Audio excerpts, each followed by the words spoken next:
Assalomu alaykum, hurmatli kuzatuvchilar. Shu yerda bitta xova Qo'qonni qumidan olib keltirdik, yirik qum.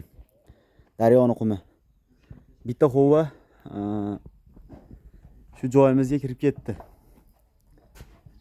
Inshaalloh juda go'zal bo'lib bitdi.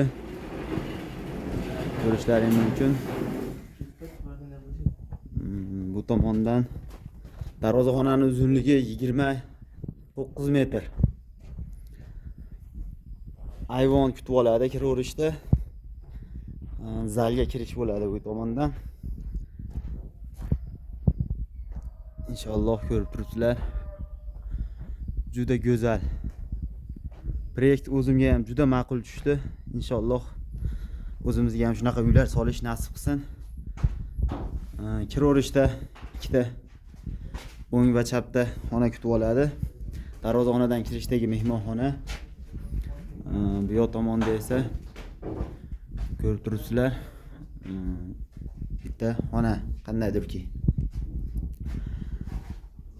Tepa tomonimiz gipsokartondan foydalandik. Sababi yog'och qo'yilgan. Yorilmasligi uchun orasiga g'isht to'ldirib rodbin shuvoq qilamiz.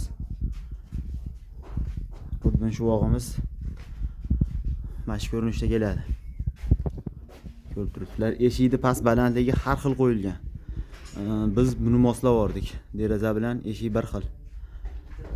Keyin yon razmerlari ham har xil qo'yilgan. Birida 4, birida 7, birida 6 sm qalin qilib shuvalda bir xilgilar yupqa shuvaldi. Lekin razmerlarda bir xil ko'rinishga olib kelib oldik. Bu tomonimizda esa dushovoy komnata bor. Dush komnatani ham polniy sementovoy urib olib chiqib qo'ydik. Pollarni baland qo'yilgan ekan, pollarni pasaytirib, akkuratni qilib qo'ydik. Bu regelga kelsak, tagiga bir rustum qo'yib, regelni kesib olib tashlaymiz.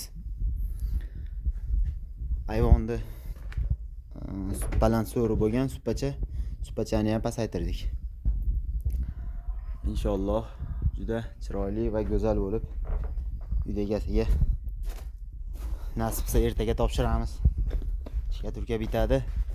Navbat akani molxonasiga. Kuzatishda davom etinglar.